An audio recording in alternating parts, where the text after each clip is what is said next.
মুহূৰ্তত দিব বিচাৰিছো এটা বিৰাটে ভাল খবৰ অৱশেষত অসম বিধানসভাৰ শৰৎকালীন অধিৱেশনত গৃহীত হল অসম মুছলমান বিবাহ আৰু বিবাহ বিচ্ছেদ বাধ্যতামূলক পঞ্জীয়ন বিধেয়ক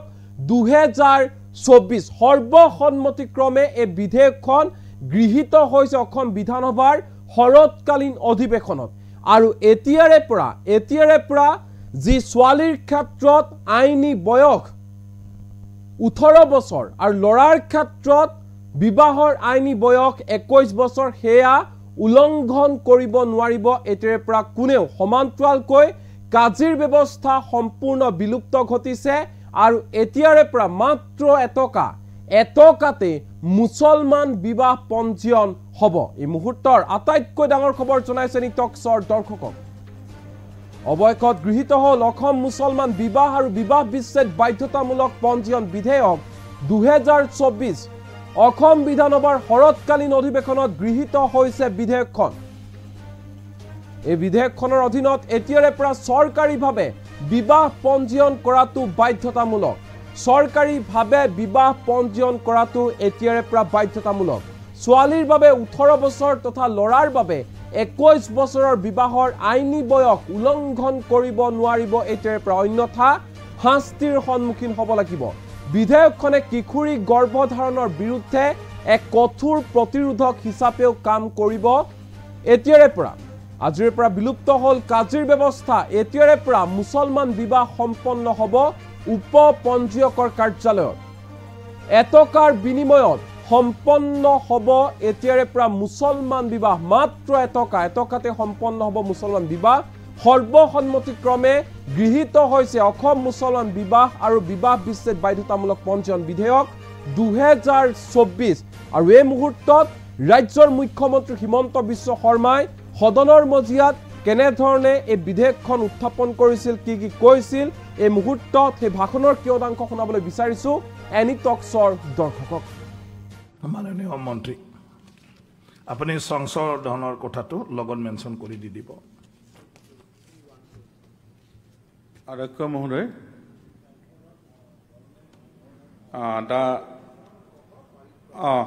Assam Compulsory Registration of Muslim Marriages and Divorces Bill 2024 Government সংশোধন সহ আমি পাৰিতকৰণৰ বাবে সদনৰ উত্থাপন কৰিলো প্ৰশ্নটো হল যে বিধেয়কখন পাৰিত কৰা হওক যিসকল সপক্ষে আছে কক হয় যিসকল বিপক্ষে আছে কক নহয় মই ভাবো হয়ৰ সপক্ষে প্ৰস্তাৱটো গৃহীত হল আৰু বিধেয়কখনে চৰকাৰী সংশোধন সহ পাৰিত কৰা হল ভুয়ে আনঅথৰাইজ মানুহে মুছলিম মেৰেজ ৰেজিষ্টাৰ কৰে এতিয়া হল কি আপোনালোকে চাব যে তালাকটো গভৰ্ণমেণ্টে সুপ্ৰিম কোৰ্ট আৰু পাৰ্লিমেণ্টে ইলিগেল বুলি ক'লে এটা তালাকৰ ওপৰত বহুত কেছ আহিব কোৰ্টত মেইনটেনেন্স বিচাৰিব কিবা বিচাৰিব কাজীসকলে বহুত ক্ষেত্ৰত আইনটো পালন নকৰাকৈ ৰাতি তালাক কৰি দিয়ে কিন্তু মুছলিম ৰেজিষ্ট্ৰেচন এণ্ড ডাইভোৰ্স তালাকৰ লগত মুছলিম মহিলাৰ সম্পত্তি অধিকাৰ বহুত কথা জড়িত থাকে এটা বিয়াৰ সময়ত এটা এমাউণ্ট এটা কৈ দিয়া হয় এতিয়া যদি ৰেজিষ্ট্ৰেচন হয় এমাউণ্টটো ৰেজিষ্ট্ৰেচন দলিনত আহিব এতিয়াতো মুখত থাকে যেটো এমাউণ্ট কোৱা হয় যে তালাক দিলে এই এমাউণ্টটো আমি ছোৱালীজনীক দিম এতিয়া আন্ডাৰ দা ৰেজিষ্টাৰ্ড হলে হি লিখা পঢ়া হ'ব এতিয়া আগত হলে কাজিয়ে নিজৰ পেজটোকে বদলাই দিব পাৰে তাৰটো কোনো গ্যাৰান্টি নাই যদি কাজিয়ে মুছলিম বিয়া ৰেজিষ্টাৰ কৰিব পাৰে তে মাটিবাৰী ৰেজিষ্টাৰ কৰিবৰ কাৰণেও আমি কাবাক প্ৰাইভেট মানুহক দায়িত্ব দি দিব পাৰো দুইটাটো একেই কথা হেকাৰণে কাজিসকল মুটাটো আহিছিল 35ৰ পৰা তেওঁলোকে আজিলৈকে চলালে এতিয়া নতুন ব্যৱস্থা এটা সময় দিয়াৰ সময় আহি পৰিছে কাজিসকলটো প্ৰাইভেট ব্যক্তি সাব ৰেজিষ্টাৰে কৰিলে এছেম্বলিত কোৱেশ্চন আহিব ডকুমেন্ট পোৰ্টেলত আহিব চাব পাৰিব নিয়ম হ'ব এটোতো মুছলিম মানুহৰ কাৰণে ভালহে হ'ব গতিকে কাজি এটা কথা মোৰ আছে এতিয়া যেটো কাজি ৰেজিষ্ট্ৰেচন হয় এটো ৰেজিষ্ট্ৰেচন ফি না লাগে ইয়াতো ফিজ নোহোৱা কৰি দিম এটো আপুনি এটো এগ্ৰি আমাৰ যিটো মহাৰণা হয় এতিয়া 4 লাখ 5 লাখ হয় ৰেজিষ্ট্ৰেশ্যন যদি ভেলু 5 লাখ হয় তে মানুহৰ মৰি এইটো ক্ষেত্ৰত মই আপোনাৰ লগত একমত যে মুছলিম মেৰেজ ৰেজিষ্ট্ৰেশ্যন কৰোঁতে আমি চিম্বলিক 1 টকা ল'ম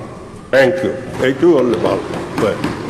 কাৰণ আমি পইচা ইনকাম কৰাৰ কাৰণেতো এইটো কৰা নাই জাষ্টিছৰ কাৰণে আনিছোঁ গতিকে মোহৰ ৰেজিষ্টাৰ কৰোঁতে যদি 5 লাখ হয় 5 লাখৰ ওপৰত যদি ৰেজিষ্ট্ৰেশ্যন ফিজ ল'ব যায় এইটোতো উল্টা হৈ যাব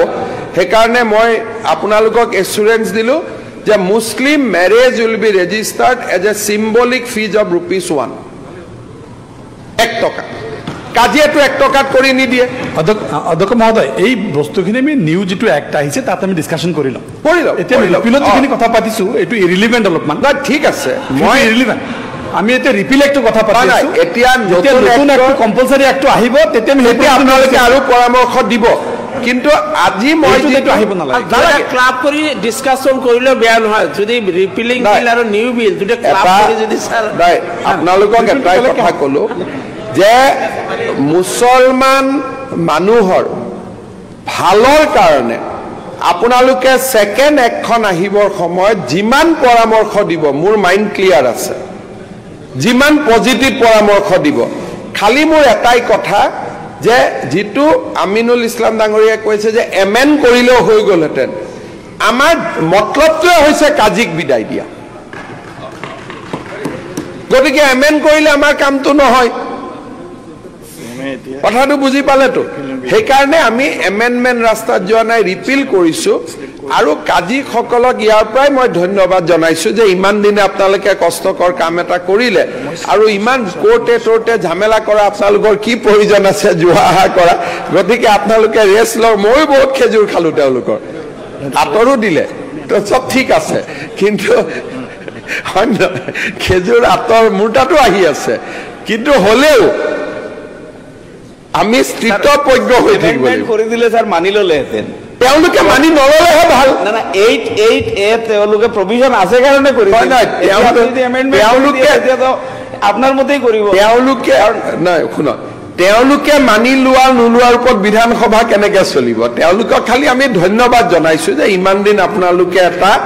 কষ্টকৰ কাম এটা কৰিলে আমি শুক্ৰিয়া দিছোঁ তেওঁলোকক কিন্তু আজিৰ পৰা আমি তেওঁলোকক বিদায় দিছোঁ সেইটো কাৰণে এখন ৰিপিলিং আইন মাননীয় অধ্যক্ষ মহোদয় দুটা কথা ক'ব বিচাৰিছোঁ মই মাননীয় মুখ্যমন্ত্ৰী যিটো কাজিৰ বিষয়ে ক'লে মেছেজটো অলপ বেলেগকৈ যাব নালাগে কাজিসকল মই যিমানখিনি জানো গোটেইখিনি আপোনাৰ এমপ্লয় স্কুলৰ টিচাৰ আৰবী টিচাৰ হাই স্কুল ME স্কুলৰ 2-4জন ৰিটায়াৰ্ড হৈছে বাকী বহুতো গুৱাহাটীৰ সদৰ কাজি হাই স্কুলৰ টিচাৰ আৰু বেয়া কাম ডাঙৰীয়াক মই অনুৰোধ জনাম যে গুৱাহাটীৰ সদৰ কাজিয়ে স্কুল আৰু এইটো কাম দুইটা কেনেকৈ কৰি আছে তেওঁৰ ওপৰত ডেফিনেটলি এই কথাটো তেওঁ গোপনীয় কৰি ৰাখিছে নহয় আপুনি চাইল্ড মেৰেজ কেনেকৈ কৰাইছে আপুনি যেতিয়া এইটো আপুনি যদি কৈ থাকে তেওঁলোকক আৰু নেক্সট বিপদটোত নেপেলাব বিপদ নহয় এইটো হ'বই কাৰণ এজন যদি চৰকাৰী বিষয়াই চাইল্ড মেৰেজ ৰেজিষ্টাৰ কৰাই আছিলে এইটোতো তেওঁ ডাঙৰ কাহিনীত পৰি যাব বিধায়ক মনোৰঞ্জন তালুকদাৰক সুধিব পাৰে কেৰালাত CPM গভৰ্ণমেণ্ট তাতো Muslim marriage is registered with the state government কাজিয়া নকৰে ইণ্ডিয়াৰ আটাইতকৈ মুছলিম পপুলেশ্যন ষ্টেট হ'ল জম্মু কাশ্মীৰত Muslim registration is done with the state government not with qazi ইণ্ডিয়াত মুছলিম বহুল ৰাজ্য কেইখন কেৰালা অসম পশ্চিমবংগ জম্মু কাশ্মীৰত already registration is done with the state government কেৰালাত registration is done with the state government second কথা আজি আপুনি মোক যিটো আকৌ এটা ভয়ংকৰ নতুন তথ্য দিলে মইতো এটা ভয় খাই আছোঁ যে তেওঁলোক শিক্ষকো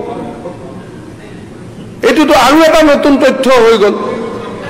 গতিকে শিক্ষকক আমি কিয় কাজি হ'ব দিম শিক্ষককটো কাজি হ'ব দিয়াৰ কথাই নুঠে সেইকাৰণে আপোনালোকক মই মোটামুটি ক'লো যে মোৰ উদ্দেশ্যটো হ'ল চাইল্ড মেৰেজ নিৰ্মূল কৰা আৰু কাজি ব্যৱস্থাটো নিৰ্মূল কৰা গতিকে আমাৰ উদ্দেশ্যটো এটা উদ্দেশ্য নহয় যে অকল চাইল্ড মেৰেজটো বন্ধ কৰা Muslim marriage is now very very serious subject আৰু তালাক মুছলিম ওমেন্সৰ ৰাইটছৰ ওপৰত সুপ্ৰিম কোৰ্টৰ ইমান জাজমেণ্ট আহি আছে যে it is now a serious business it is no longer a business what has been envisaged in 1935 colonial পিৰিয়ডৰ যিটো চিন্তা আৰু স্বাধীন দেশৰ চিন্তাটো সদায় পৃথক হ'ব আৰু আপোনালোকে মই বুজি পোৱা নাই যে 90 জন ব্যক্তিৰ কাৰণে কিয় কৈ আছে সমগ্ৰ মুছলিম মহিলাৰ সুৰক্ষাৰ কাৰণে কিয় কোৱা নাই যদি গভৰ্ণমেণ্টত ৰেজিষ্টাৰ হয় দে আৰ প্ৰটেক্টেড দে আৰ সিকিউৰ্ড আপোনাৰ মা আপোনাৰ ছোৱালী মই নাজানো জনিয়া বিধায়ক মহোদয় নিজৰ ছোৱালী আছে নে নাই দুজনী ছোৱালী so let us talk about Euro daughter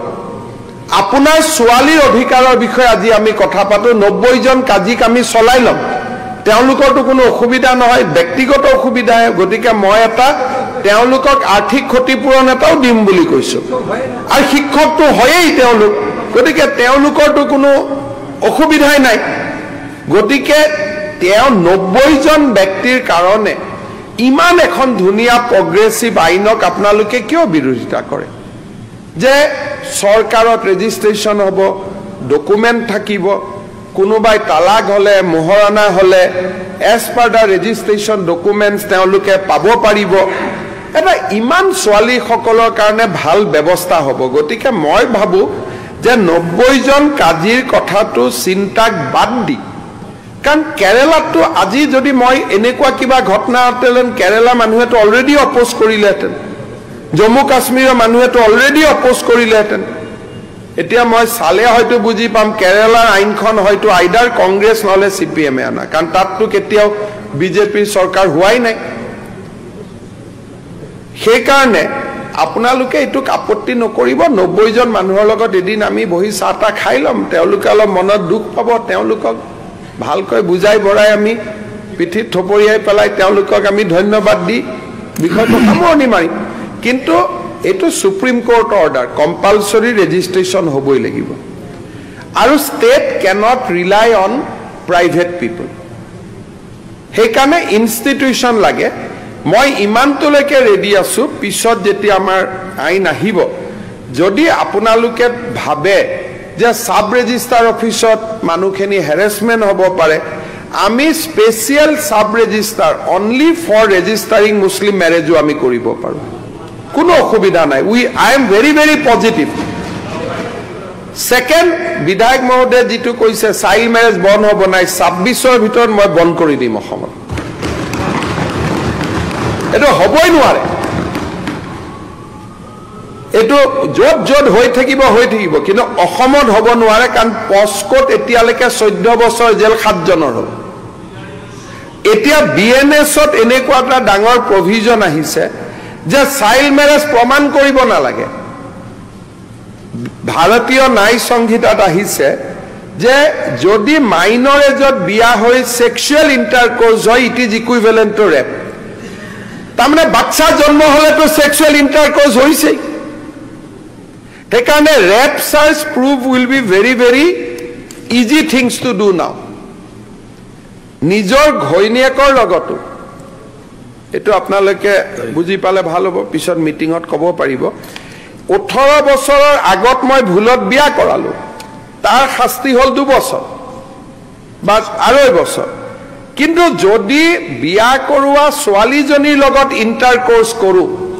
তেতিয়ালে ইট ইজ এমাউন্টিং টু ৰেপ এটো ৰেপ বুলি ধৰি লোৱা হয় ৰেপ টু এ মাইনৰ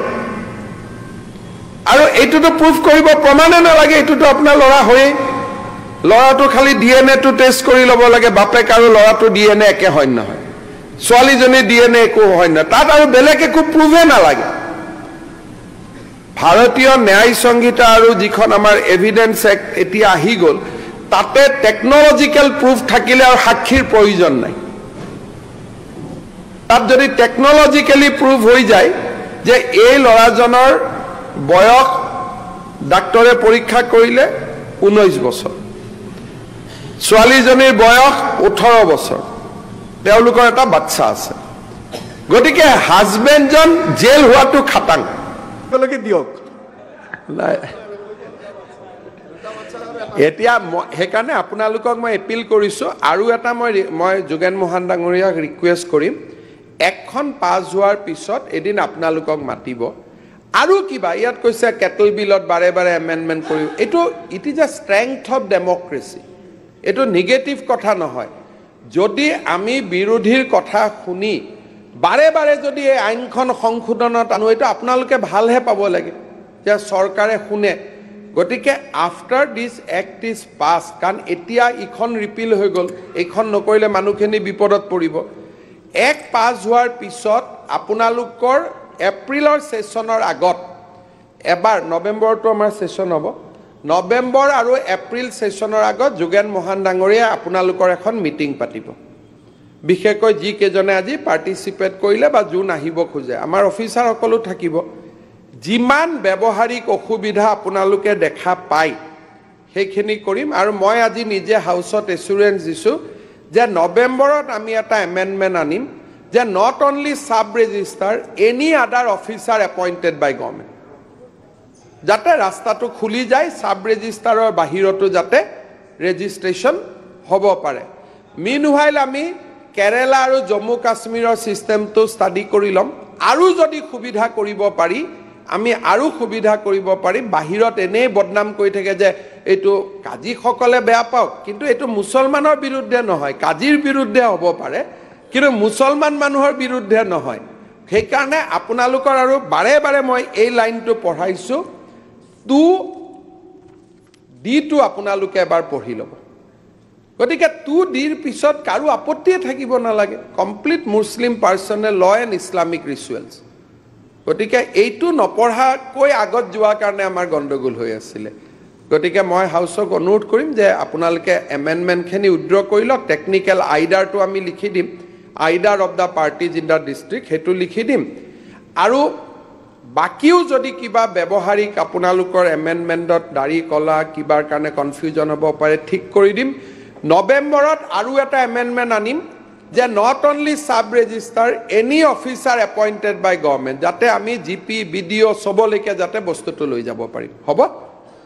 বহুত বহুত ধন্যবাদ মই এতিয়া সদনত প্ৰস্তাৱটো ভোটদানৰ বাবে ৰাখি আহিলোঁ প্ৰশ্নটো হ'ল যে the Assam compulsory registration of Muslim marriage and divorces bill 2024 বিধেয়কখন